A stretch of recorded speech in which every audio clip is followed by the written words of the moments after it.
우리가 말라기를 1년 만에 봅니다. 그죠? 네. 다 잊어먹었을 것 같아서. 네. 저도 사실은 말씀을 준비하면서 보니까 다 잊어먹었더라고요. 저도 잊어먹는데 여러분 오죽하겠습니까? 그죠? 네. 말라기는 구약의 제일 마지막 때는 이 말씀입니다. 말라기가 끝나고 난 이후에 400년이라는 시간에 공백기가 생기게 되었습니다. 그러니 이 400년의 공백기가 생기기 전에 하나님은 그것을 미리 아시고 또한 준비하시면서 이스라엘 백성들에게 오늘 말라기를 통해서 이미 예언하시고 또한 그 예언한 것들을 이루어 가시는 것들에 대해서 어떤 식으로 이루어 가시는지 말라기를 통해서 말씀하고 계십니다. 그런데 4장 되기 전에, 오늘 말씀 되기 전에 1장부터 3장까지의 말씀은 지금 이스라엘 백성들의 현재 상태를 이야기를 합니다. 지금 너희 상태가 어떠한지 너희가 분명히 알기를 원한다라는 개념으로 이해하시면 좋을 것 같고, 4장은 이제 올 미래에 대해서 하나님이 어떻게 행하실지에 대해서 말씀하시는 부분입니다. 그러니 오늘 말씀을 이해하려고 하면 우리가 1장부터 3장을 잘 이해해야 됩니다. 그래서 오늘은 앞에 1장과 3장까지의 내용을 같이 좀 섞어가면서 함께 정리하면서 또한 앞으로 하나님이 하실 일들에 대한 4장에 대해서 함께 나누게 될 것입니다. 그러면 먼저 4장 오기 전에 1장부터 3장까지의 내용을 간략하게 설명을 하면 이렇습니다. 이스라엘 백성들은 그들의 인생이 너무 비참한 인생처럼, 삶의 무게가 너무 무거운 것처럼 느껴졌습니다. 사실은 실제가 그래했습니다. 포로로 잡혀갔다가 돌아오니까 하나님께서 우리를 자유케 하셨으니까 이제 우리 인생은 달라질 것이다 라는 기대가 너무 충만했지만 여전히 그들의 삶은 피폐하였습니다.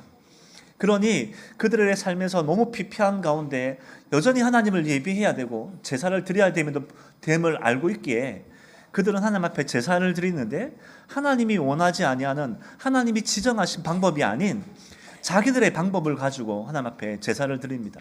그것은 무엇이었냐면 흠이 있는 것으로 예배를 드리는 것이었습니다. 제사를 드리는 것이었습니다. 하나님은 흠이 있는 제물로 제사를 드리면 받지 않겠다라고 하셨는데 그들은 그것을 드린 것이죠. 그러면서 그들은 하나님 앞에 최선을 다했다, 우리는 열심히 다했다, 우리가 할 수 있는 방법을 최대한 동원했다라고 합니다. 그런데 하나님은 그것을 거부하면서 차라리 너희가 이렇게 흠 있는 것으로 나에게 제사를 드리지 말고 차라리 은혜를 구하고 우리를 불쌍히 여겨 주십시오 라고 했다면 차라리 나는 그 제사를 받았을 것이다 라고 이야기를 합니다. 이게 이제 1장부터 3장까지의 내용의 대부분의 이야기들입니다. 이것이 하나님과 이스라엘 백성들 간의 이 사이의 간극으로 나타납니다. 하나님은 이렇게 요구를 하고 이스라엘 백성들은 반대로 행하고 계속 이런 모습이 나타나는 것이죠. 그러니 하나님은 오히려 그 제사에 대하여 내가 너희들의 얼굴에 똥칠을 하겠다 라고 할 정도로 하나님은 분노를 발하십니다. 그런데 이스라엘 백성들은 그런 하나님에 대하여 우리가 하나님 앞에 최선을 다하지 않았습니까? 그랬더니 하나님이 내가 너희를 사랑함으로 너희를 대하지 않느냐라고 했더니 이스라엘 백성들은 언제 하나님은 우리를 사랑하였습니까? 하나님이 우리를 사랑하는 것은 정말 알 수가 없습니다. 내 삶에서 발견할 수가 없습니다. 그랬더니 하나님은 잘 생각해봐라. 야곱과 에서를 이야기하면서 너희는 내가 택한 백성이고 이방인들은 내가 택하지 않는 백성들, 이방인들과 너희를 비교해봐라 라고 했더니 이들은 실제로 비교를 합니다. 어떻게 해요? 이방인과 자기들을 비교했더니 누가 낫습니까? 우리가 나은 게 아니라 이방인들이 낫는 거죠. 왜요? 실제로 우리는 포로를 당했었으니까. 지금 실제 삶을 보니까 이방인들이 더 잘 사는 것 같으니까. 하나님 말씀하는 것과 우리가 바라보는 관점이 너무 달라지기 시작하는 거죠. 계속해서 이런 상황입니다. 그러니까 하나님은 이 일에 대하여 이제 누구에게까지 책망을 하냐면 이스라엘 백성들이 아닌 제사장들에게, 지도자들에게까지 책망을 합니다. 그래서 그 책망들을 통해서 하나님이 얼마나 분한지, 얼마나 화가 나는지를 설명을 하시는 거죠. 그럼에도 불구하고 계속 이스라엘 백성들은 원망과 불평밖에 없습니다. 이게 참 아이러니하죠. 말라기 전체의 내용이 그겁니다. 이스라엘 백성들은 계속 원망합니다. 계속 불평합니다. 하나님은 반대로 내가 너희를 택하여서 너희를 보호하고 너희를 지키며 너희를 지금까지 인도하였고 너희와 함께 한다라고 했는데 이스라엘 백성들은 아니다라고 말하는 거죠. 저 여러분들의 삶은 어떻습니까? 지금 여러분들의 인생 가운데 하나님이 나와 함께 하시는 것들이 발견되어지고 하나님이 여러분들과 함께 하신다는 것을 하나님께서 여러분 삶에서 증명하고 계시는 것을 경험하고 계십니까? 말씀을 통해서 하나님은 나와 함께 하시는구나, 진짜 하나님 나의 하나님 되시는구나 경험하고 계십니까? 만약에 그렇지 않다면 왜 나는 경험하지 않는가? 라고 질문해 보셔야 됩니다. 근데 지금 시대가 이게 참 어려운 것 같아요. 제가 새가족들이랑 공부를 하다 보면 가르치다가 정말 이해 안 되는 표정을 지으면 제가 이렇게 이야기합니다. 여러분, 제가 이단 같습니까?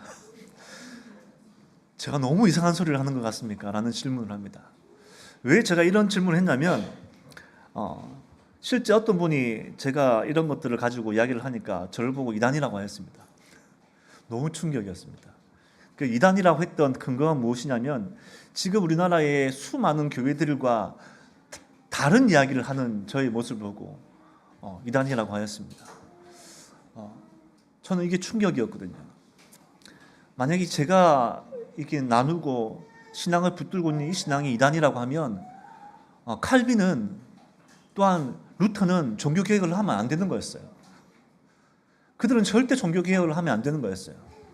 근데 종교개혁을 하면서 그 말씀에 대한 것들을 정리하고 또한 그 정리한 것들을 후대의 이 신학자들이 또 정립하여서 교리들로 정립을 하고 했는데 이것을 가지고 신앙을 정리해 나가고 가르치는 저에게 이단이라고 하니 충격이 되겠습니까? 안 되겠습니까? 그렇다면 실제 많은 신앙인들이 이런 교리를 가지고 말씀의 바른 고민을 가지고 세워져 있는 이것들을 가지고 신앙생활을 하면 이것이 옳지 않다라고 여기는 사람들이 많다라고 하는 것이겠죠. 그렇다면 저와 여러분들은 우리 예수로 사는 교회에서 말씀을 가르치고 교리를 가르치고 기독교 강요를 가르치는데 여러분, 이 안에서 우리가 함께 배우지 않으면, 같은 신앙을 고백하지 않으면 우리는 교회 안에서, 이 공동체 안에서 많은 부딪힘이 생기게 될 거예요. 왜 이 말씀을 드리냐면 오늘 이스라엘 백성들이 이 두 모습이 나타나거든요. 좀 이따가 말씀을 드릴 거예요. 그러니 예수로 사는 교회에 속해 있는 여러분들은 다 말씀을 배우셔야 됩니다.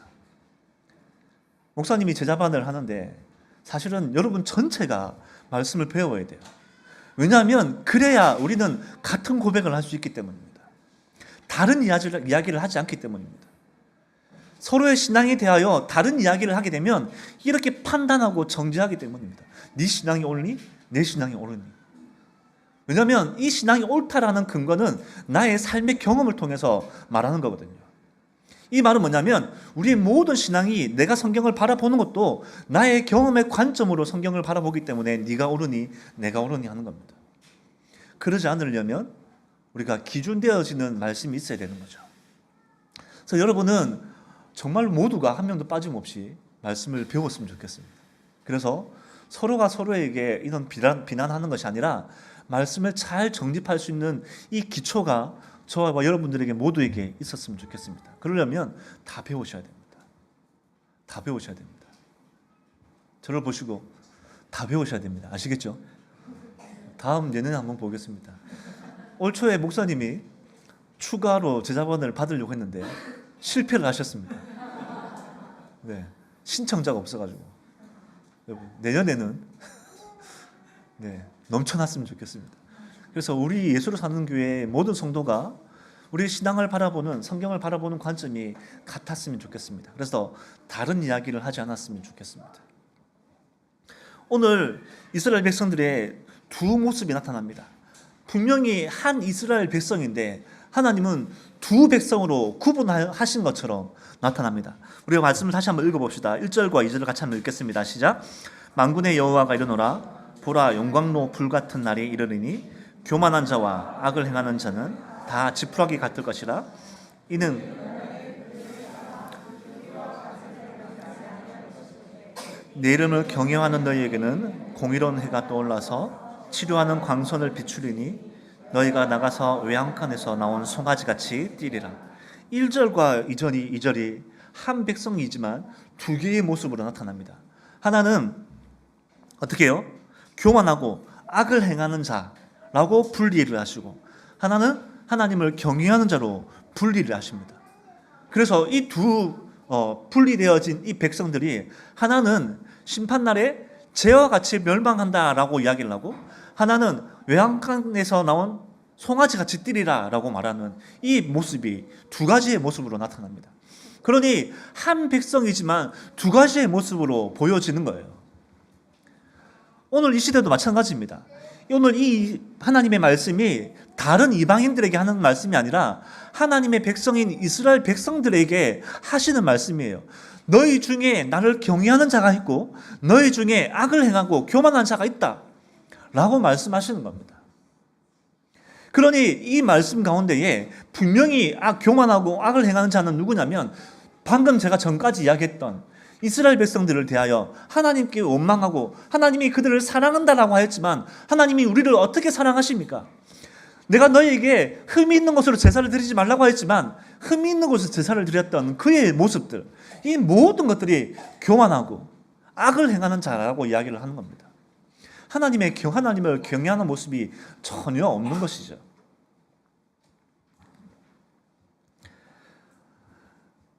말라기 1장 2절에 보니까 여호와께서 이르리니 내가 너희를 사랑하였노라 하나 너희는 이르기를 주께서 어떻게 우리를 사랑하셨나이까. 나 여호와가 말하노라 에서는 야곱이 형이 아니냐. 그러나 내가 야곱을 사랑하였고 라고 했습니다. 그런데 실제로 이 야곱과 에서의 삶을 비교해 보면 야곱은 계속 도망치는 인생이었습니다. 계속 피난하는 인생이었습니다. 정말로 그는 외롭고 피곤한 인생을 살았습니다. 에서는 승승장구한 인생을 살았습니다. 에서가 나중에 야곱과 에서가 만날 때요, 여러분 아시겠지만 야곱이 에서에게 많은 재물을 주려고 했지만 이미 에서는 그보다 훨씬 많은 재물을 가지고 있었습니다. 야곱이 주는 그 재물이 그에게 크게 영향이 없었습니다. 그만큼 잘 됐단 말이에요. 이게 인간적인 관점으로 보면 분명히 하나님이 복을 주신 인생은 에서예요. 야곱이 아니란 말이에요. 그런데 하나님은 야곱은 선택했고 에서는 선택하지 않았대요. 그러니 분명히 이 관점으로 보기 시작하면 우리 인간적인 관점은 에서가 복받은 자이고 하나님의 자녀라는 느낌이 정말 지워질 수 없는 거죠, 우리의 생각에. 그런데 하나님은 아니래요. 야곱이 하나님의 택한 백성이라고 이야기를 해요.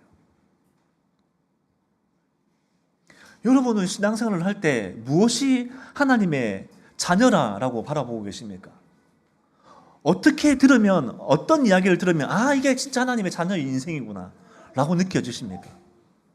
야곱처럼 피난하고 도망가는 인생을 보면서 이야 진짜 이 사람은 하나님의 백성이구나 라고 느끼십니까? 아니면 에사와 같이 수많은 사람들 위에 이름이 높아지고 그의 인생이 잘 되고 정말 거치는 것이 없이 살아가는 사람을 바라보면서 이 사람은 하나님의 자녀다, 하나님의 복받은 사람이다 라고 느끼며 인정하며 신앙생활하고 계십니까? 우리는 너무나 쉽게 에서와 같은 자를 우리는 하나님의 자녀로, 하나님의 복받는 자로 인식할 때가 참 많은 것이죠.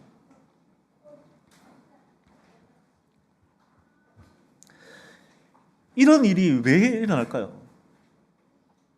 백성들이 이런 오류가 생기기 시작하면 분명히 가르치는 자가 바르게 가르쳐야 되는데, 그죠? 바르게 가르쳐야 되는데 가르친 자가 바르게 가르치지 않기 때문에 이런 오류가 생긴다고 말라기에서는 이야기를 합니다. 1장 6절 7절에 연결돼서 하는 말씀이 이런 말씀이 있습니다. 내 이름을 멸시하는 제사장들아, 나 만군의 여호와가 너희에게 이르기를 아들은 그 아버지를, 종은 그 주인을 공경하나니 내가 아버지일진데 나를 공경함이 어디 있느냐? 내가 주인일진데 나를 두려워함이 어디 있느냐? 하나 너희는 이르기를 우리가 어떻게 주의 이름을 멸시하였나이까 하는도다. 너희가 더러운 떡을 나의 제단에 들고도 말하기를 우리가 어떻게 주를 더럽게 하였나이까 하는도다. 이는 너희가 여호와의 식탁을 경멸히 여길 것이라 말하기 때문이라. 제사장이 하나님 앞에 번제를 드리는데 이스라엘 백성들의 삶이 너무 힘드니까 우리가 할 수 있는 최선을 가질 것을 가지고 나와서 제사장에게 드렸더니, 야, 이건 안 돼. 이거는 절대 하나님 받지 않는 거야. 이게 아무리 너희 마음이고 너희 최선일지라도 하나님 받지 않아. 가지고 오지 마. 라고 해야 되는데 제사장은 그것을 받아서 하나님 앞에 번제를 드리는 거예요. 잘못된 거죠. 분명히 잘못된 것임에도 불구하고 제사장은 용납을 합니다. 이것이 제사장과 이스라엘 백성들의 관점이었습니다. 그런데 이런 제사장들에 대하여 하나님은 뭐라고 하냐면 이런 선지자와 제사장들에게 이렇게 말씀하십니다. 에스겔 3장 17절에서 21절 말씀 우리 같이 한번 읽어봅시다. 시작.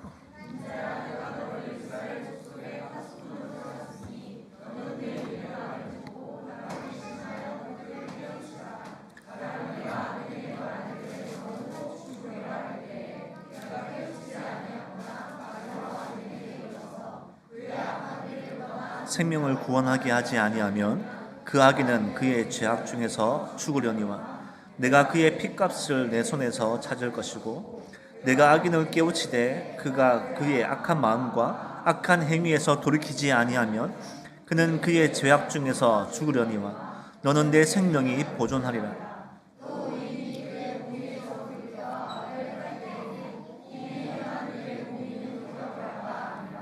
내가 그 앞에 거치는 것을 두면 그가 죽을지니 이는 내가 그를 깨우치지 않음이니라. 그는 그의 죄 중에서 죽으려니와 그의 핏값은 내 손에서 찾으리라. 그러나 네가 그 의인을 깨우쳐 범죄하지 아니하게 하므로 그가 범죄하지 아니하면 정령 살리니 이는 깨우침을 받으며 너도 내 영혼을. 여러분, 이게 선지자 오늘 이스라엘 백성들의 리더들에게 하는 이야기입니다. 오늘 너희는 분명히 하나님 말씀을 바르게 가르쳐서 이스라엘 백성들이 깨닫게 하여라 라고 하였습니다. 만약 너희가 이것을 하지 않으면 그 죄값을 누구가 받는 되냐면 이 선지자와 제사장들이 받는다고 하였습니다. 그런데 너희가 만약에 이 말씀을 두려워하여서 하나님의 말씀을 온전히 선포하여서 이스라엘 백성들을 깨닫게 하면 그 깨닫게 한 것 때문에 하나님은 그 선지자를 살게 하신다라고 하였습니다. 그런데 오늘 이스라엘 백성들에게 이 일이 나타나지 않는 거죠. 제사장이나 백성들이나 똑같습니다. 하나님 앞에 나아가는 방식이 똑같습니다. 이게 왜 그럴까요? 하나님을 바라보는 관점이 똑같기 때문입니다. 하나님을 이해하는 것들이 똑같기 때문입니다. 분명히 하나님 말씀은 선포되어졌고 하나님의 약속은 계속 이루어졌음에도 불구하고 오늘 이들은 그들의 삶을 통해서 하나님을 계속 바라보는 거예요. 우리의 삶을 통해서 자꾸 하나님을 이해하려고 하는 겁니다. 이 정도면 됐지. 이 정도면 이해해 주시겠지. 이렇게 하면 하나님이 기뻐하시겠지. 하나님이 즐거워하시겠지. 아니요. 하나님은 명확한 선을 제시하셨어요. 기준을 제시하셨단 말이에요. 근데 그 기준 가운데 들어가지 못하면 우리는 자꾸 우리의 의를 드러내기 시작하는 겁니다. 나를 찾기 시작하는 거예요.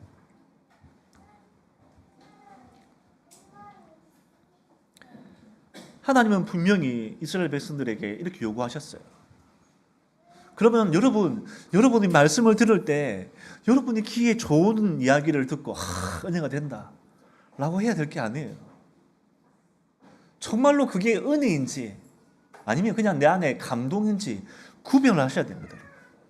하나님 말씀이 선포되어질 때에 내가 은혜다라고 말하는 것은 그 은혜는 하나님이 우리에게 하나님이 어떠한 분이심을 나타내는 것. 그 앞에 우리가 하나님을 오늘 말라기에도 이야기했지만 하나님이 진짜 나의 아버지로 내가 그 하나님을 공경하는 모습이 이 말씀을 통해 나타나는가? 아니면 하나님이 나의 주인으로 나에게 다가오셔서 내가 하나님을 두려워하는가? 이 마음으로 오늘 내가 은혜가 된다, 안 된다라고 해야 되는데 내 삶이 너무 피폐한데 너무 어려운데 하나님 앞에 나와왔더니 나에게 위로하시더라. 감동 먹어가지고 내가 참 많은 은혜를 받았습니다.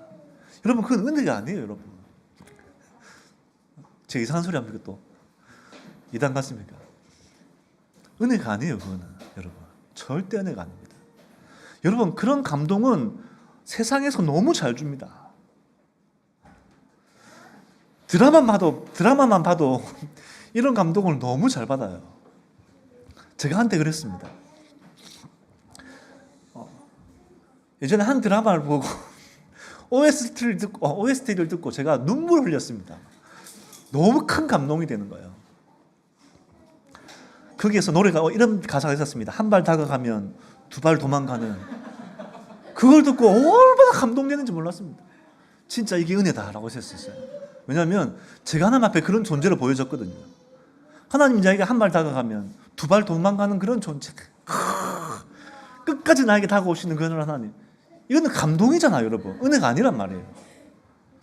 우리가 하나님 말씀을 이렇게 감동인 거를 은혜로 착각한단 말이에요.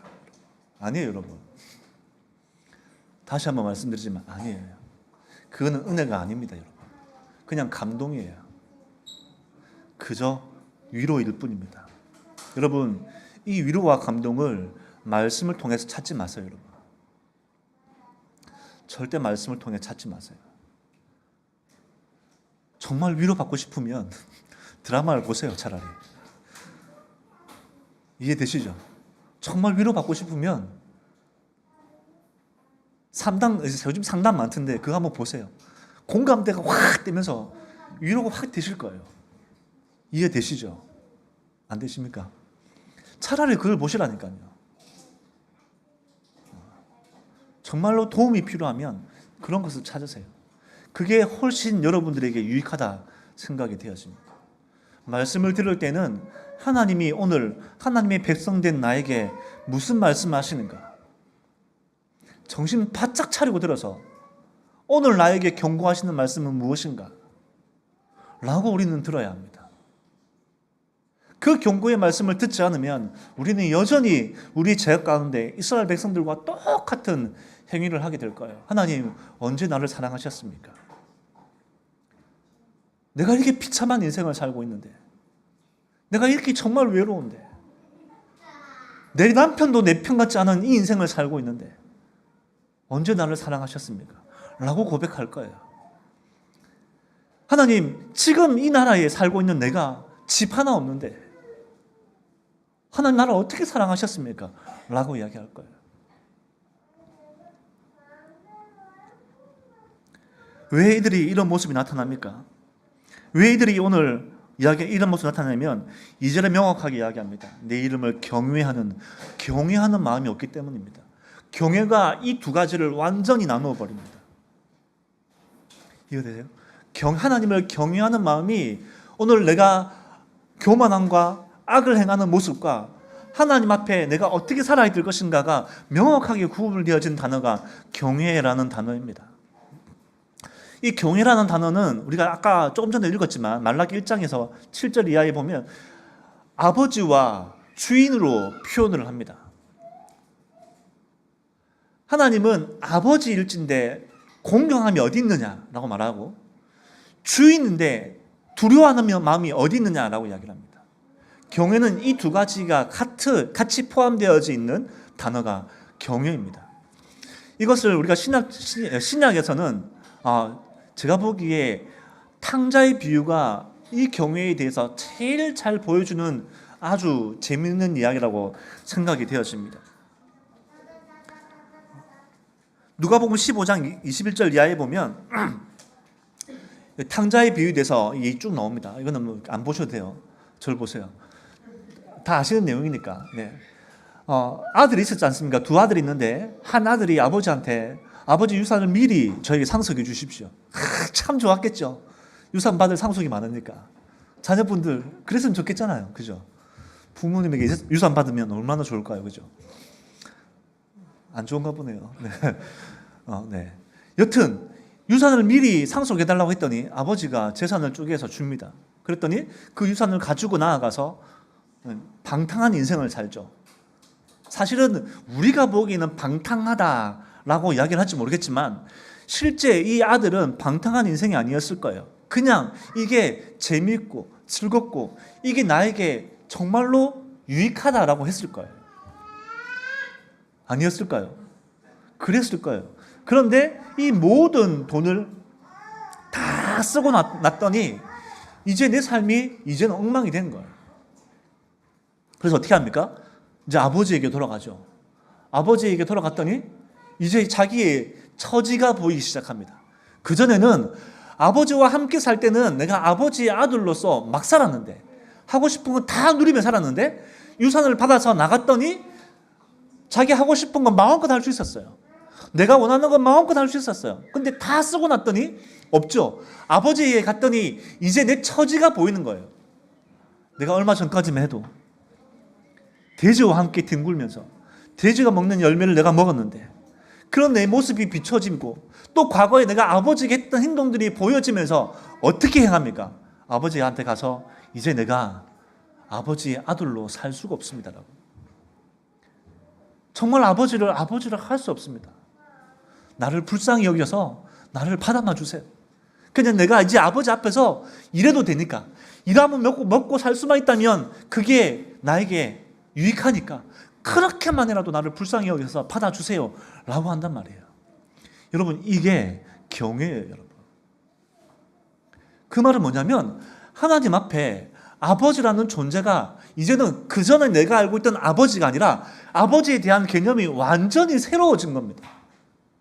아버지라는 존재가 완전히 새롭게 이해되어진 거예요. 그전에는 그냥 편하고 나를 위하여 모든 걸 해주시는 분, 나를 입히시고 먹여주시고, 내가 언제든지 아버지 배고파요 하면 밥 주시고, 내가 뭐 해달라고 하면 다 해주셨는데, 이제 다시 내가 하나님 앞에 나아갔더니, 아버지 앞에 나아갔더니 내 처지가 보이는 겁니다. 내 처지가, 내가 얼마나 죄인인지가 발견되어진 거예요. 이 발견되어진 모습으로 아버지 앞에 나아가니 아버지를 공경할 수밖에 없게 되는 거예요. 여러분, 이게 경외입니다. 여러분, 하나님을 믿는데 우리는 하나님을 경외할 때 이 아버지의 마음으로 나아가야 돼요. 그런데 여러분에게 지금 믿고 있는 그 하나님 아버지는, 하나님 아버지 앞에 나아갈 때 여러분 어떻게 하고 계십니까? 나의 처지를 발견하고 난 다음에 다시 나를 받아주시는 그 하나님으로 인정하고 나아가고 있습니까? 아니면 여전히 과거에 알고 있던 그 아버지로 하나님 앞에 나아가서 하나님 이것 주세요, 이것 주세요, 언제든지 나의 문제를 해결해 주시는 분으로 이해하고 나아가고 있습니까? 후자가 되어지니 원망밖에 되지 않습니다. 왜냐하면 하나님의 자녀로 택하고 난 이후에는 다른 인생으로 바꿔버리셨거든요. 근데 여전히 다른 인생이 되어진 이 인생이 과거의 것들을 붙들고 하나님 앞에 나아가니까 안 되는 거죠. 그 관점으로 아버지를 이해하려고 하니까 이해가 안 되는 거죠, 여러분. 당연히 하나님을 공경할 수가 없습니다. 그랬더니 탕자의 비유에서 이제 두 번째 아들이 나오죠. 그 아들은 아버지와 늘 함께 있었는데 어떻게 합니까? 아들에게 잔치를 베풀었더니 너무 화가 나는 겁니다. 그죠? 너무 화가 나는 겁니다. 왜? 나는 한 번도 나를 위하여 이런 성대한 잔치를 베풀어 주지 않았으면서 왜 이 아들은 지금 아들이라고 했지만 실제적으로 그런 뉘앙스 같은 경우는 다른 단어를 썼겠죠. 그죠? 이런 놈은 그랬겠죠. 하여튼 얘는 이렇게 하나님 아버지가 성대하게 잔치를 베풀어 주시는가 라고 하면서 원망하며 나아갔습니다. 그전에는 이 아들은 아버지 앞에서 한 번도 아버지와 자녀의 관계가 없었던 것 같아요. 그저 해야 되는 일을 억지로만 하는 그런 존재. 그러면서 어떻게 해요? 이 아들과 비교하며 나아갔습니다. 나에게는 안 해주면서, 나에게는 안 해주면서, 나에게 안 해주면서. 여러분, 종은 나에게는 해주고 안 해주고 이런 관점이 없어요. 그렇지 않습니까? 여러분, 종들이 있는데 주인이 이 종은 뭐 해줬어요. 그러면 다른 종이 왜 나는 안 해줘요? 라고 할 수 있는 개념이 탑재되어 있습니까? 안 되어 있습니까? 안 되어 있어요, 여러분. 그건 종이 아니에요. 내 의지가 드러나고 내 생각을 드러내 비추면 그때부터 그 종은 종이 아니에요. 맘먹는 사람이죠. 두려움이 없기 때문입니다. 두려움이 없기 때문에. 주인에 대한 두려움이 없으니 내가 하고 싶은 마음은 마음대로 표현할 수 있게 되는 거예요. 그러면 어떻게 되냐면 원망과 불평밖에 나지 않습니다. 비교하게 되어집니다. 여러분, 하나님을 믿고 따르는 저와 여러분, 하나님이 참 나의 하나님 되신다라고 믿고 있는 여러분, 하나님 나를 정말로 사랑하신다라고 믿고 있는 여러분이라면 우리는 다른 사람들과 비교하면 안 됩니다. 다른 사람들과 비교하면 안 돼요. 참 외롭겠죠. 그저 내가 하나님 앞에 서 있어야 됩니다. 그저 내가 하나님 앞에 서 있어야 됩니다. 내가 하나님 앞에 어떻게 서 있는지를 우리는 보아야 합니다. 하나님 나를 어떻게 바라보시는지 이 관점으로 우리는 서 있어야 됩니다.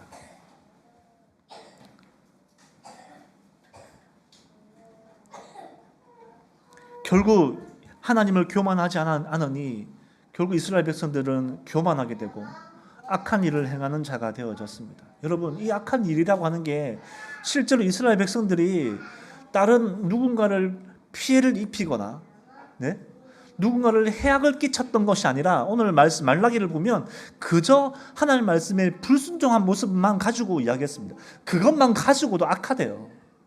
여러분. 그러면 우리는 다른 사람과 비교해서 하나님이 어떻게 사랑하시는가, 하나님의 사랑을 우리의 관점으로 찾으려고 하는 게 아니라 우리는 내가 어떻게 해요? 하나님 앞에서 나라는 존재가 말씀에 순종하는 존재인가 그렇지 않은 존재인가 라고 하는 관점으로 하나님 앞에 나아가야 되는 거죠. 다른 사람 말고요. 나는 하나님 말씀에 순종하며 살고 있는가? 내가 불순종함으로 악을 행하고 있지 아니하는가? 나는 왜 말씀에 순종하지 않은가? 나에게 교만한 마음이 있지 아니하는가? 여러분 봐야 돼요. 여러분.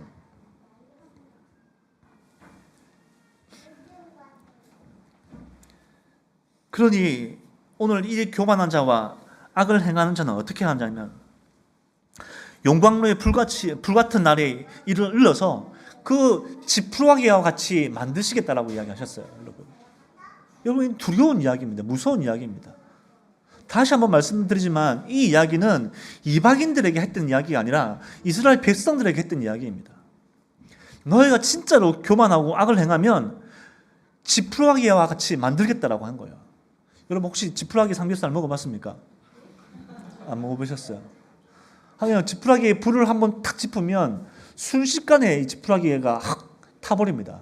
잘 모르시죠? 저도 저도 옛날 사람이라 그죠? 예전엔 많이 봤어요. 저희도. 네. 저희 때는 그런 것도 있었어요.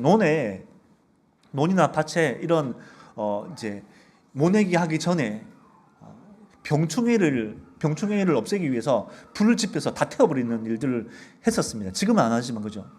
그래서 옛날에 뭐 불도 많이 나고 그랬는데 그거에 보면 불을 살짝 놓으면 이 지푸라기가 순식간에 확 타버리는 것을 많이 보았습니다. 네. 지금은 볼 수가 없지만 여튼 진짜 한순간이에요. 순식간이에요. 오늘 하나님은 이런 교만한 자와 악을 행하는 자가 순식간에 타버리는 그러한 존재로 만들어버리겠다고 말씀하십니다. 제가 왜 웃는지 아세요? 제 모습이 그런 존재가 될까봐 너무 무서운데 제 모습을 순식간에 보니 나는 무조건 악한 자거든요. 그러니까 제 모습이 너무 어이없어서 웃었습니다. 여러분. 이럴 때 어떻게 해야 되겠습니까? 말라기는 이렇게 이야기하죠. 아까도 말씀드렸지만 하나님 나를 불쌍히 여겨주십시오.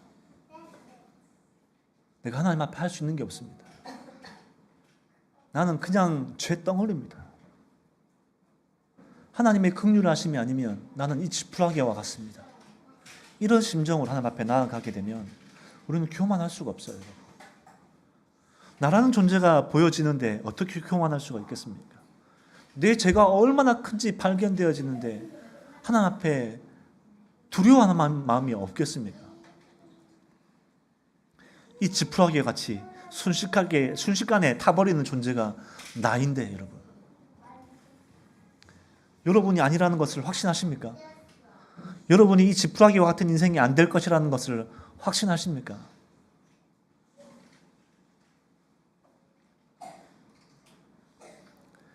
하나님이 저와 여러분들을 사랑하심을 곡해하지 마십시오. 여러분.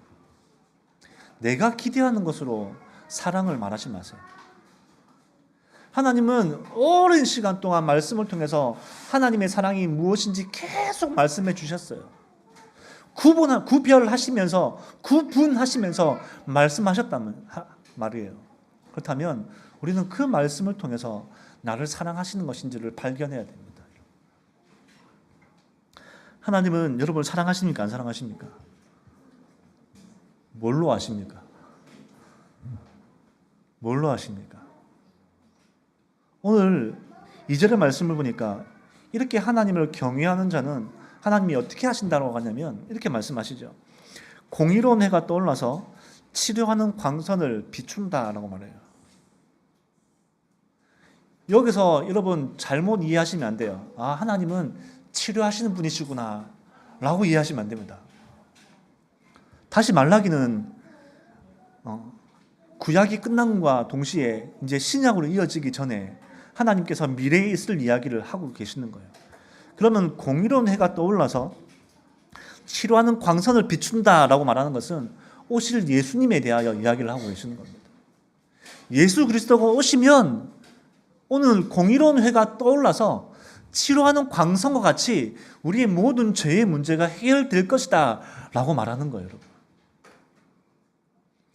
우리는 이 말씀을 잘못하니까 하나님은 치료하는 하나님이십니다. 하나님 기도할 때 이렇게 기도하는 거죠. 치료하는 광선을 발하셔서 나의 이 모든 아픔을 치료해 주십시오. 아니, 이거는 그렇게 해석하면 그렇게 붙이면 안 되는 말씀이란 말이에요. 하나님은 치료하시는데 왜 치료할 때 공의로운이라는 이 단어를 썼냐면 공의라는 단어가 이거예요.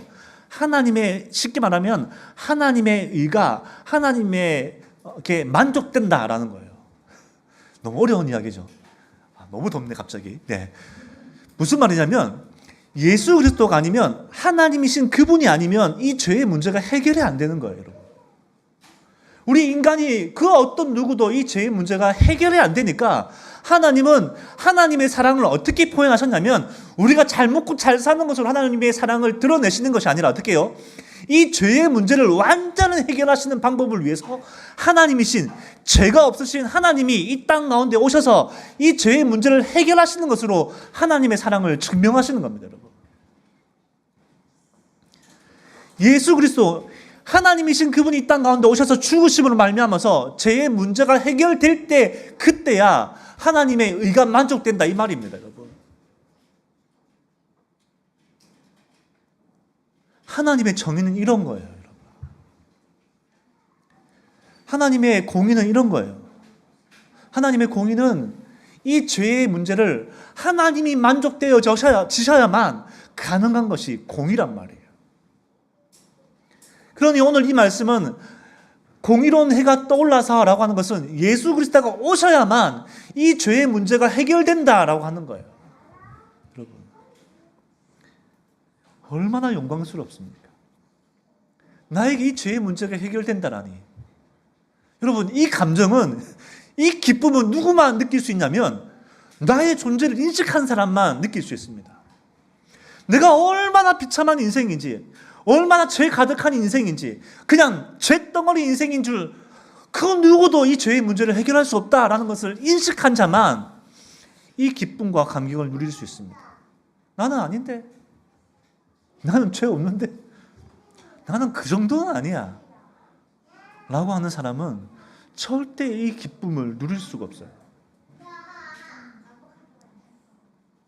오늘 이 말씀은 정말로 하나님을 경외하는 자만 누릴 수 있는 기쁨입니다. 다시 한번요. 하나님을 경외하는 자만 누릴 수 있는 감격입니다. 아무리 하나님의 공의로운 해가 떠올라도 하나님을 경외하지 않는 자는 이 기쁨과 만족을 누릴 수가 없습니다. 이러니 하나님을 믿고 있는 인생은 당연히 비참한 인생을 살 수밖에 없습니다. 여러분의 인생이 지금 비참하십니까? 나는 왜 이런가? 어떤 한 부분은 만족되어지는데 한 부분이 만족되어지지 않고 사람과 사람과의 관계에서 비참함을 느껴지고 그렇다면 그게 바른 거예요, 여러분. 나의 비참함이 맞는 겁니다, 여러분. 왜요? 하나님은 이 죄값을 지불하시는 분이기 때문입니다. 죄값을 지불하세요. 무조건 치르게 하십니다. 여러분, 하나님은 하나님이신 그분도 이 죄의 문제를 해결하기 위해서 이 땅 가운데 오셨는데, 그럼 우리가 짓는 이 죄의 문제를 죄값을 지불하지 않도록 하시겠습니까? 아니면 지불하게 하시겠습니까? 성경은 계속해서 우리의 죄값을 지불하게 만드세요. 그러니 죄에 있는 인생이 당연히 비참할 수밖에 없습니다. 여러 모양으로. 죄인은 내가 비참한 게 당연한 거예요, 여러분. 그런데 참 하나님 앞에서도 나는 비참한 존재지만 사람들도 나를 더 비참하게 만들어요. 조금 전에 말씀을 드렸지만 누군가는 저에게 이단이라고 하였습니다. 그 순간 참 비참했습니다. 아, 참 이 신앙을 내가 믿고 있는 이 하나님의 말씀이 이단이구나 라고 하니까 너무 비참한 거예요. 그래, 그럼 네가 말하는 것이 옳다라고 하면 나는 이렇게 살 필요가 없네. 나는 그게 훨씬 쉽다라고 생각했었어요. 훨씬 그 인생이 훨씬 자기 마음, 죄송해요, 너무 화가 나서 그래요. 지 맘대로 사는데, 자기 마음대로 사는데 그게 신앙이래요. 와, 미치고 환장하겠는 거죠. 제가 보기에는 성경 말씀에서 볼 때 나나 너나 비참한 죄인인데, 나는 그 비참함을 경험하고 인식하며 하나님 앞에 두려운 마음을 가지고 있는데, 너는 막 자유한데 자유한 너가 나한테 이단이라고 하니 미치고 환장하는 거죠. 이것뿐이겠습니까? 예수를 믿으면 손해를 진짜 많이 봅니다. 얼마나 많이 이용해 먹는지 몰라요. 어떻게만 하나씩 더 끌고 가져가려고 하는지. 그때 막 속에서 열불이 나는 거죠. 다 아는데, 다 보이는데, 근데 속아줍니다. 왜요? 어쩔 수 없는 죄인임을 알고 있기 때문이에요. 나도 너의 모습이 지금 이런 같은 모양은 아니지만 다른 모양으로 나에게 있기 때문에 말할 수 없는 그 비참함이 있기 때문에 많은 거예요, 여러분. 이것뿐인지 아십니까? 하나님은 분명히 하나님께서 죄를 지은 자를 보응하신다라고 했거든요. 하나님이 그 죄를 지은 자를, 우리에게 해를 끼치는 자를 하나님은 복수하신다라고 말씀하셨어요. 그러니 어떻게 하냐면, 그리스도인은 내가 그들을 바라보면서 내가 가만 안 둘 거야 라고 하는 게 아니라, 나도 똑같은 죄인인데 하고 넘어가 버리니 하나님이 그를 해하시는 겁니다. 이게 그리스도인의 방식이에요. 우리가 어떻게 우리의 모습이 발견되십니까? 골로새서 3장 4절에서 10절까지 한번 읽어봅시다. 같이 한번 읽어봅시다. 골로새서 3장 4절에서 10절 시작.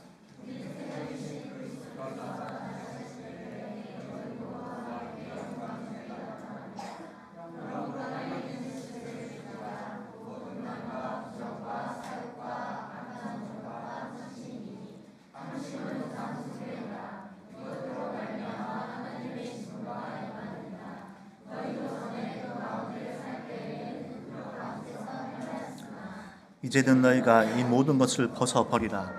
곧 분함과 노여움과 악의와 비방과 너희 입에 부끄러운 말이라. 너희가 서로 거짓말을 하지 말라.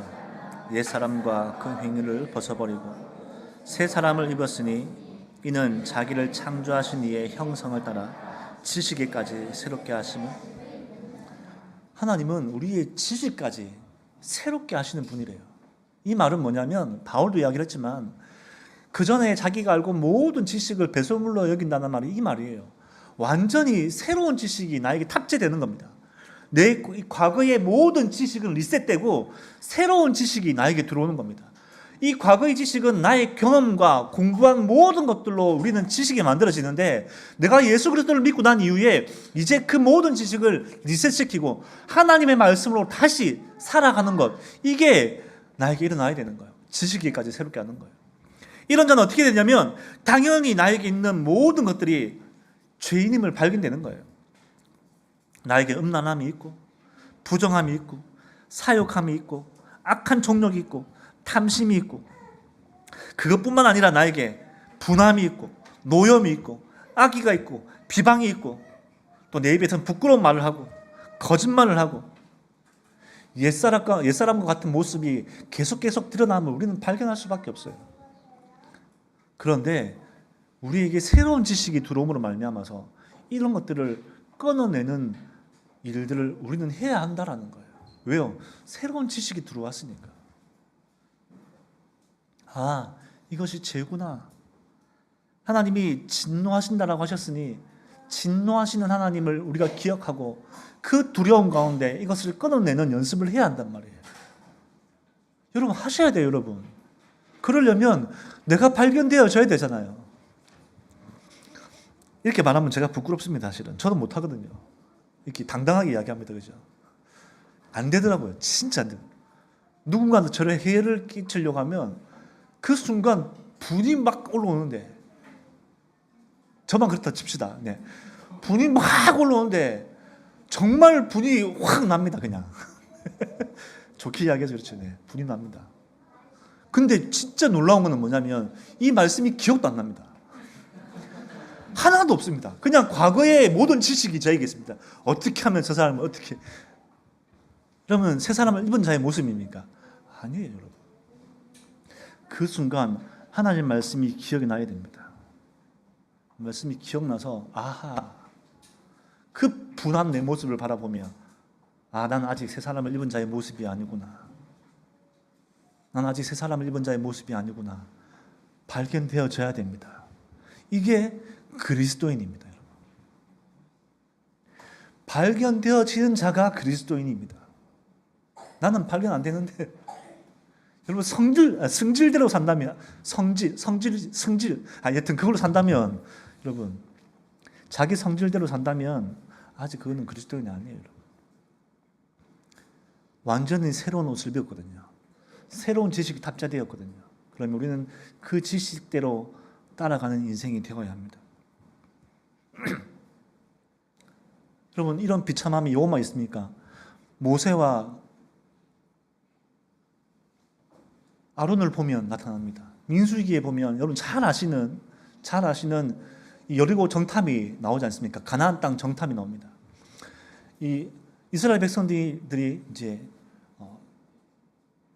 강을 건너서 이제 하나님이 지시한 가나안 땅에 들어가기 전에 그 땅을 정탐하러 12명을 보내지 않습니까? 그랬더니 갔더니 10명은 이제는 우리 죽었다, 들어가지 말자 라고 이야기를 하고, 여호수아와 갈렙은 아니다, 이 땅이 하나님께서 우리에게 허락하신 땅이다 라고 했더니, 이 두 이야기를 듣고 사람들의 반응은 어땠습니까? 여기서 민주주의가 나타납니다, 그죠? 10명이 이야기를 듣습니다, 그죠? 2명이 이야기, 소수 이야기는 싹 집어치웁니다. 너는 조용히 해 라고 말하면서 10명이 이야기를 들으면서 어떻게 합니까? 밤새도록 통곡합니다. 밤새도록 웁니다. 우리는 갈 수가 없다. 차라리 우리는 여기서 죽자. 아니면 다시 리더를 세워서, 너무 화가 나네, 리더를 세워가지고 다시 애국으로 돌아가자 라고 했던 것이 이스라엘 백성이었어요. 이때 이 모습을 보고 모세와 아론, 여호수아와 갈렙은 어떠한 마음이었을까요? 과거의 모든 시간들이 보여졌을 겁니다. 그럼 화가 나겠습니까? 안 나겠습니까? 여러분은 안 나나 보네요. 저는 화가 날 것 같아요.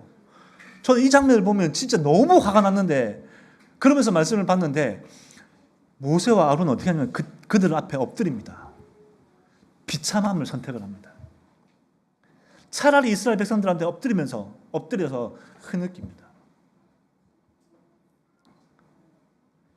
지금까지 이스라엘 백성들을 이끌고 왔던 그 모세와 아론이 그들 앞에 엎드려야 되는 이 심정 얼마나 비참했을 거예요.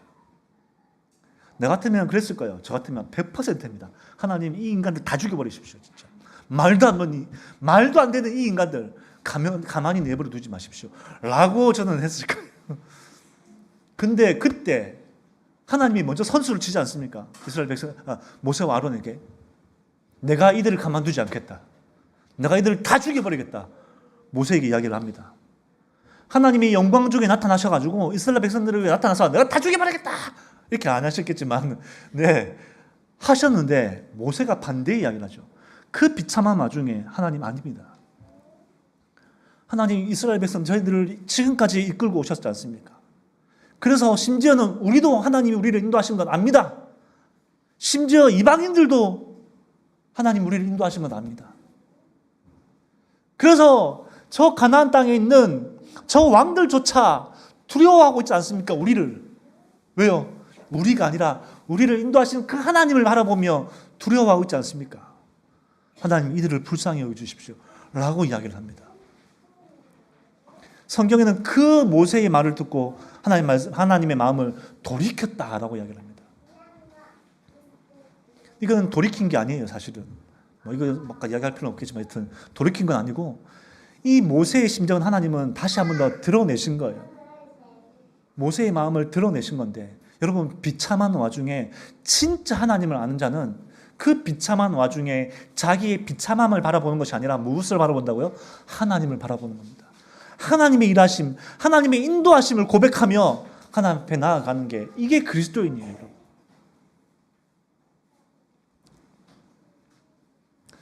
나는 안 되는데 당연한 거예요, 여러분. 근데 새로운 지식이 들어와야 되는 거죠. 뭐요? 그렇게 해야 된다라는 지식이 여러분 안에 있었으면 좋겠습니다. 내가 비참한 와중에 이 비참함을 드러내어서 나를 비참하게 했던 다른 인간을 공격하는 것이 아니라 어떻게 해요? 그 순간 나를 인도하신 하나님을 기억하고 그 비참한 와중에 하나님의 영광 중에 임하신 것을 발견하며 고백할 수 있는 그 사람이 그리스도인이라고 하는 거예요.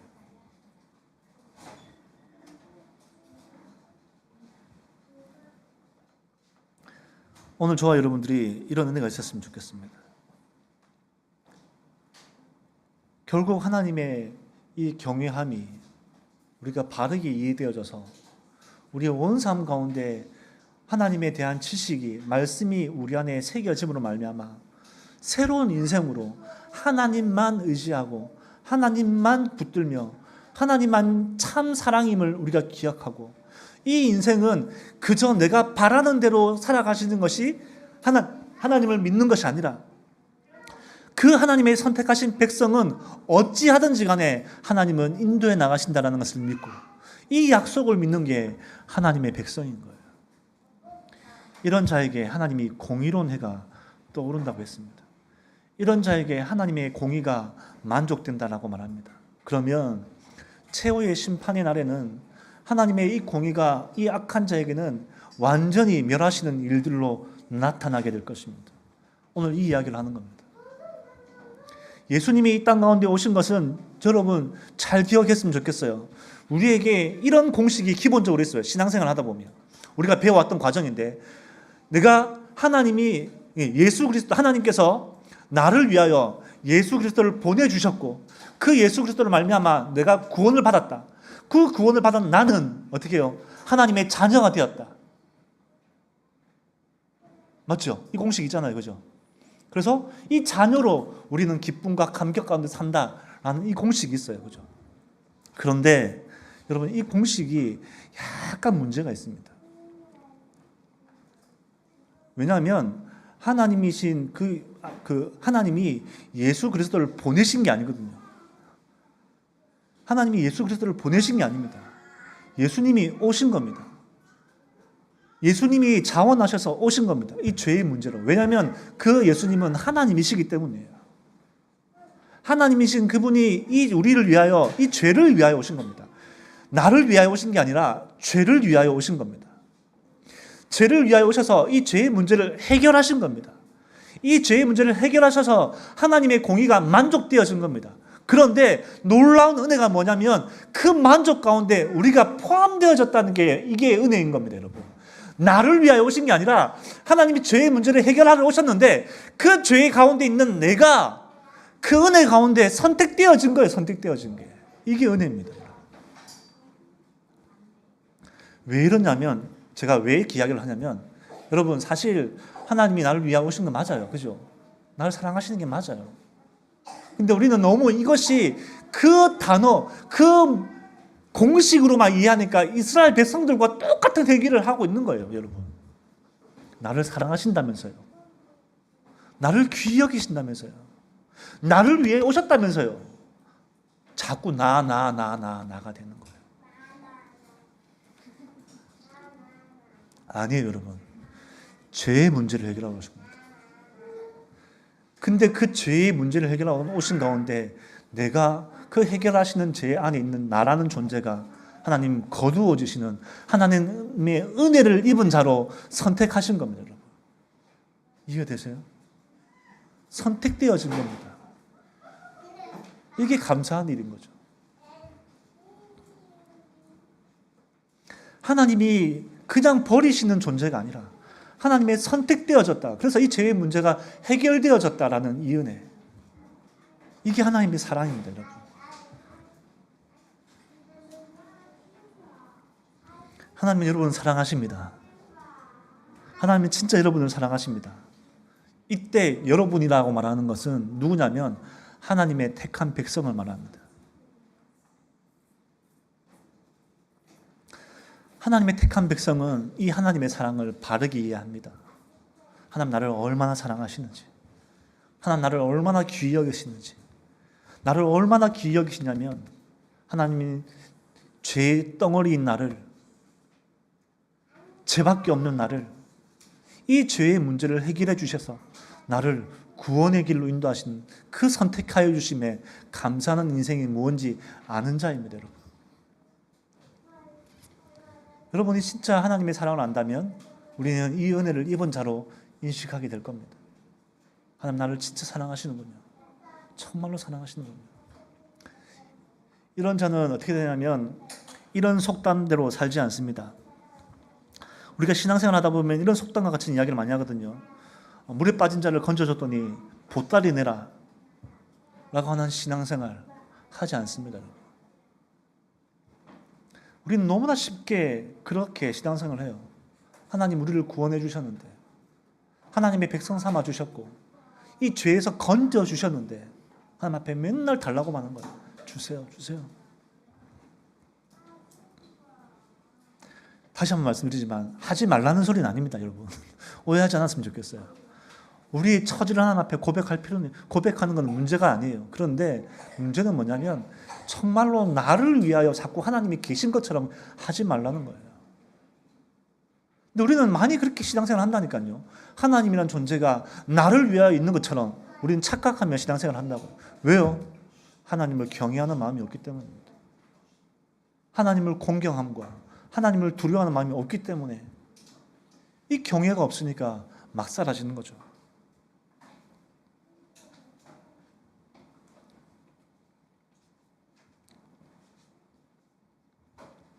결국 하나님이 이 땅 가운데 오신 것은 하나님의 택하신 백성들을 위하여 오신 겁니다.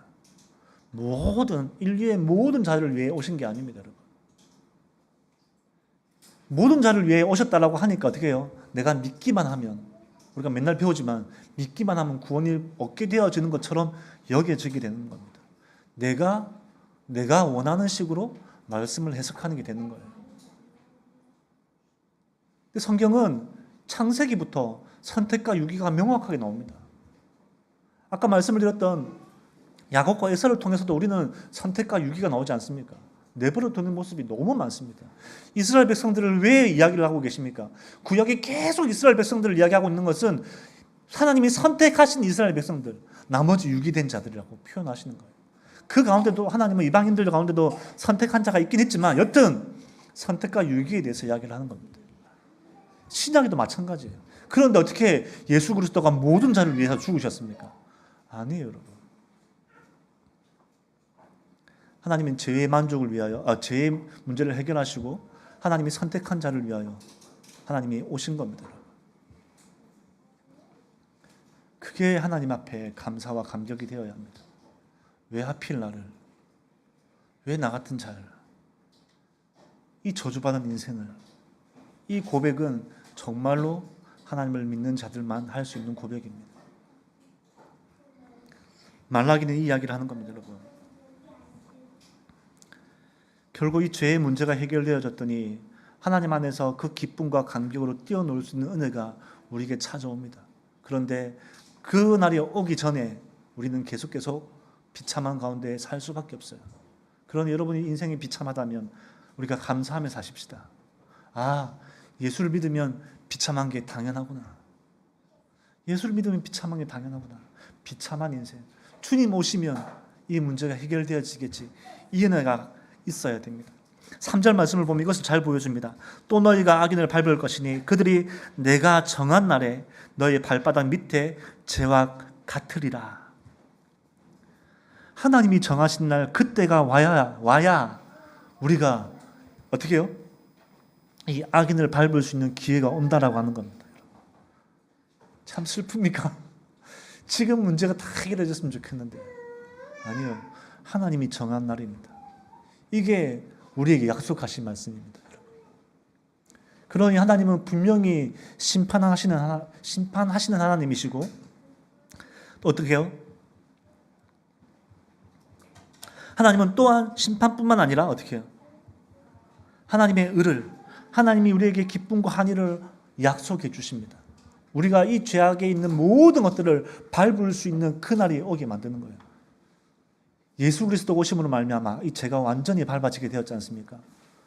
악이 완전히 밟아지게 되었지 않습니까? 그 예수 그리스도가 오셨기 때문에 이 죄의 문제가 해결된 거예요. 우리에게 예수 그리스도가 오셨기 때문에 죄의 문제가 해결되어진 이 기쁨과 감격이 여러분에게 만족되어져야 됩니다. 다른 것 말고요. 다른 것 말고요. 이 죄의 문제로 이 기쁨과 한의가 넘쳐야 합니다, 여러분. 공의로운 해가 떠올랐는데 이 말씀이 있는데 나는 다른 거는 모르겠는데 아니지. 죄의 문제 말고 다른 거는 기쁨과 한의가 넘치는데 죄의 문제가 해결된 거에 대하여 기쁨과 한의가 없다면 다시 여러분의 신앙을 점검하셔야 됩니다.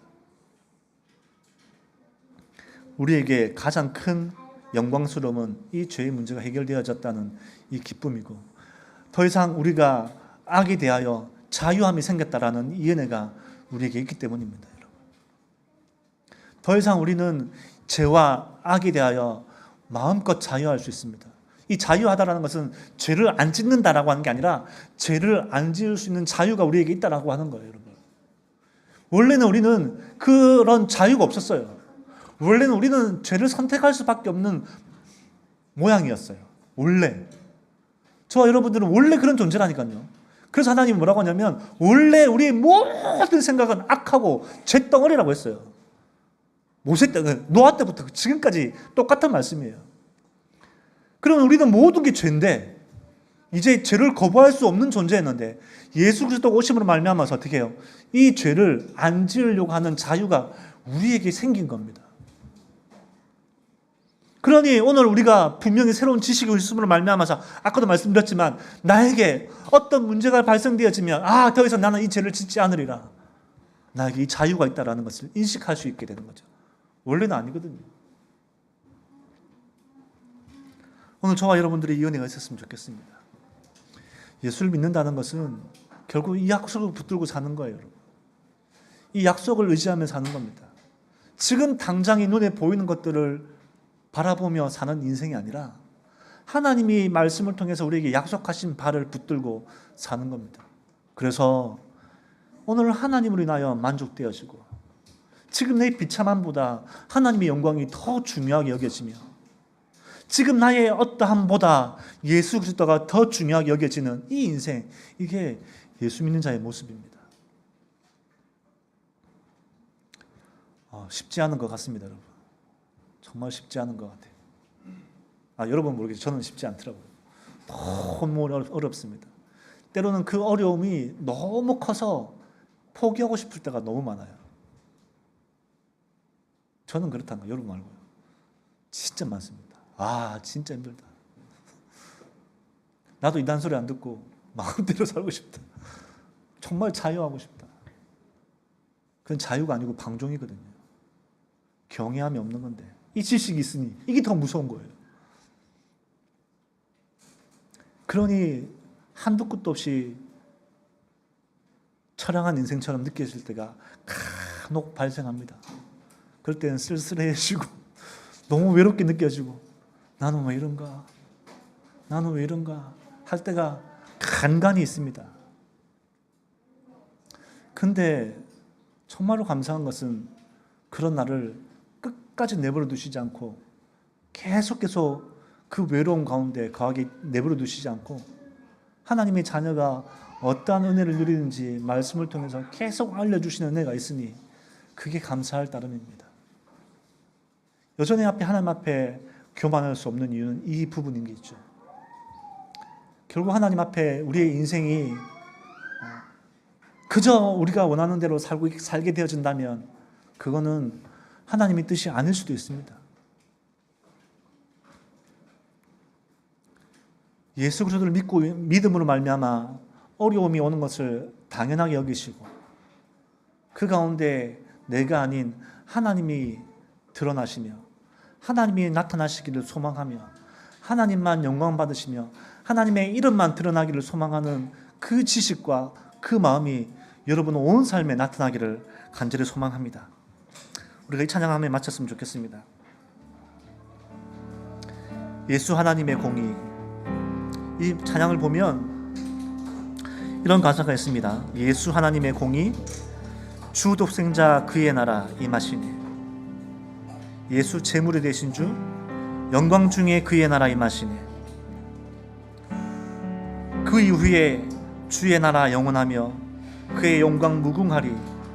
왕의 위엄과 능력이 이제 임하였으니 주의 주권과 주의 통치와 주의 나라와 주의 힘과 권세가 우리의 모든 삶에 나타나기를 소망했으면 좋겠습니다.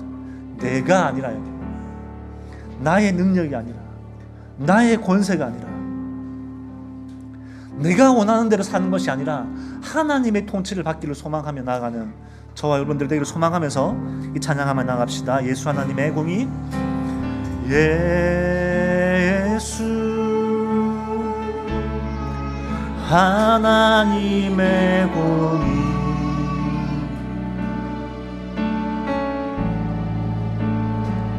주 독생자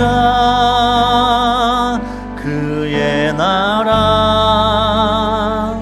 임하시네.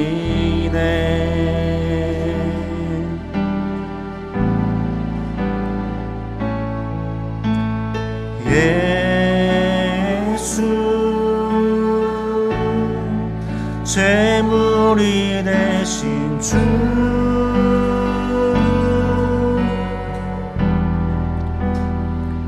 영광 중에 그의 나라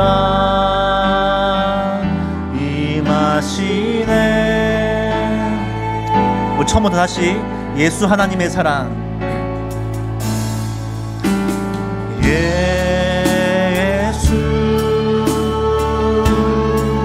하나님의 사랑,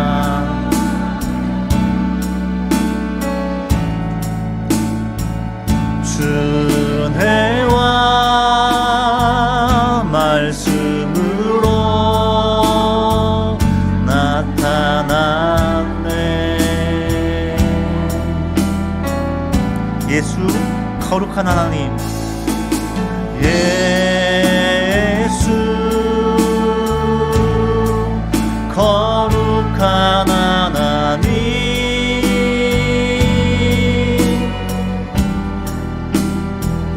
영광 중에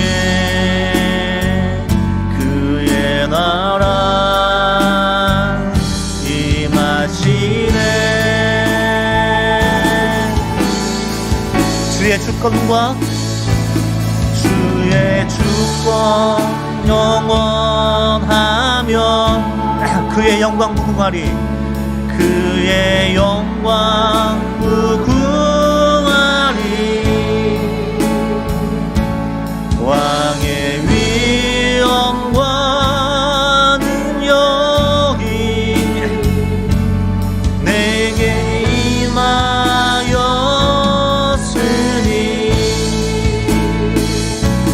주의 주권과 주의 통치와 주의 나라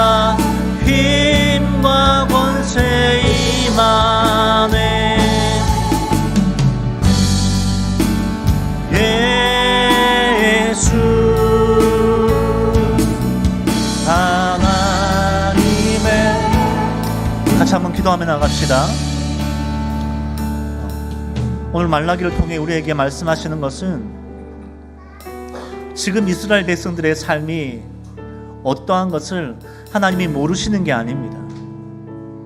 그런데 하나님이 택하신 그 백성, 그 이스라엘 백성들이 지금 하나님 앞에 교만하고 악을 행하시는 그 모습에 대하여 하나님은 다시 한 번 더 경고의 말씀을 하시는 거예요. 그렇다면 오늘 저와 여러분들이 이 말씀을 들어야 합니다. 오늘 하나님이 나에게 하시는 이 말씀이 경고의 말씀은 아니신가? 하나님 우리의 상태를, 상황을 모르시는 게 아니에요. 지금 때론 내가 비참할 수 있고, 때론 내가 지금 외로울 수 있고, 내 삶이 어려울 수 있지만 이 상황을 가지고 하나님 앞에 나아가는 것이 아니라 오늘 하나님은 그때에 우리가 하나님에 대하여 어떻게 이해하고 반응하는지 이걸 보고 계시는 겁니다. 하나님의 백성은 어떻게 합니까? 하나님을 경외하고 공의의 하나님, 그 죄에 대하여 하나님 스스로 만족해 하시는 그 하나님의 공의가 우리에게 만족되어짐에 대하여 감사할 수 있는 인생입니다. 그것은 나라는 존재가 얼마나 비참한 인생이며, 나라는 존재가 얼마나 죄 가운데 있으며, 나라는 존재는 그냥 그 존재 자체가 죄악임을 우리가 인식하며 하나님 앞에 나아갈 때에 하나님, 나는 이런 존재입니다. 나는 이런 존재입니다. 어쩔 수가 없습니다. 하나님. 그래서 내가 하나님 앞에 나아갈 때에 나의 의를 드러내는 것이 아니라, 나의 자랑을 드러내는 것이 아니라, 나의 열심을 드러내는 것이 아니라, 나의 잘남을 드러내는 것이 아니라, 내가 뭔가를 한 것을 드러내는 것이 아니라, 그저 하나님 나를 불쌍히 여겨주십시오. 나에게 긍휼을 베풀어 주십시오. 하나님 앞에 은혜를 구할 수밖에 없는 것이 하나님의 자녀의 모습입니다. 오늘 저와 여러분들이 하나님 앞에 나아갈 때에 이렇게 기도했으면 좋겠습니다. 하나님, 나는 죄인입니다. 하나님의 공의가 나에게 나타날 때에 저는 죄 말고는 하나님 앞에 보여드릴 수 있는 것이 하나도 없습니다. 내가 할 수 있는 것이 하나도 없습니다. 하나님, 이런 나를 택하여 주시고 하나님의 자녀 삼아 주시며 하나님의 사랑이 무엇인지 알려주시는 그 놀라운 은혜가 나에게 있는데, 그 은혜를 받은 내가 지금 나는 하나님을 경외하며 살고 있는지, 그렇지 않은지 자기를 돌아보시면서 우리가 기도하며 나아갔으면 좋겠습니다. 기도하겠습니다.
하나님 감사합니다.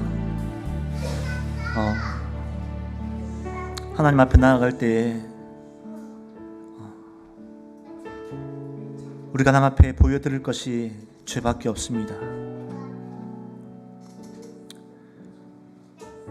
그저 잿덩어리인 우리가 무슨 하나님께 영광을 돌리겠습니까? 그저 하나님의 영광이 나타나기를, 하나님의 존재를 드러내시기를 바랄 뿐입니다. 하나님, 이런 우리의 죄가 얼마나 크고 놀라운지 아무리 하나님이 말씀하셔도 그 말씀을 잊어버린 능력이 우리에게 탁월하고, 그 말씀을 잊어버리고 기억하지 아니하는 그 모양이 우리에게 넘쳐남을 발견합니다. 아무리 하나님이 우리에게 말씀하실 때에 죄에 대하여 어떻게 그 죄값을 지불하게 하시는지 말씀하셔도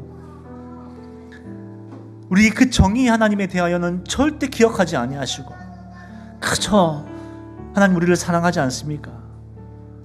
우리를 사랑하지 않습니까? 우리를 사랑하신다면서요. 그런데 우리 모양이 왜 이렇습니까? 라고 말하는 이런 죄악된 우리의 모습을 또한 다시 한번 발견하게 됩니다. 하나님이 우리를 불쌍히 여기시고 긍휼을 베푸셔서 우리를 택하여 주셔서 이 죄의 문제를 해결하여 주시고 하나님이 재림하시는 그날에 우리의 모든 비참함들을 사라지게 하시며 기쁨과 환희 가운데 거하게 하실 그 하나님의 약속의 말씀을 붙들고 우리에게 새로운 지식이 들어옴으로 말미암아서 그 말씀대로 그 말씀을 지키려고 그 말씀을 의지하며 그 말씀을 상기하고 상고함으로 순종하는 하나님을 경외하는 인생으로 살아가기를 소망합니다. 주여 때때마다 기억나게 하시고 때때마다 하나님을 두려워하게 하셔서 말씀 앞에 엎드리며 순종하는 인생들 되어지도록 도와주시옵소서. 지금은 우리 주 예수 그리스도의 그 한량없는 은혜와 하나님의 끝도 없는 그 자비하심이 성령의 교통하심으로 말미암아서 하나님의 말씀이 우리 안에 새겨지게 하시고 성령의 역사로 말미암아 말씀을 기억나고 그 말씀을 순종케 하시며 그저 죄뿐인 우리를 하나님의 영광을 경험하게 하시는 하나님의 택하신 백성으로 하나님의 자녀로 삼아주심에 감사하며 우리의 모든 인생이 하나님 앞에 기쁨 되어지며 하나님을 즐거워하며 만족해하는 우리 모든 백성들 되어지기를 소망하며 살아가기를 소망하는 이 백성들 위해 하나님 만나는 그날까지 영원하시기를 간절히 축원하옵나이다.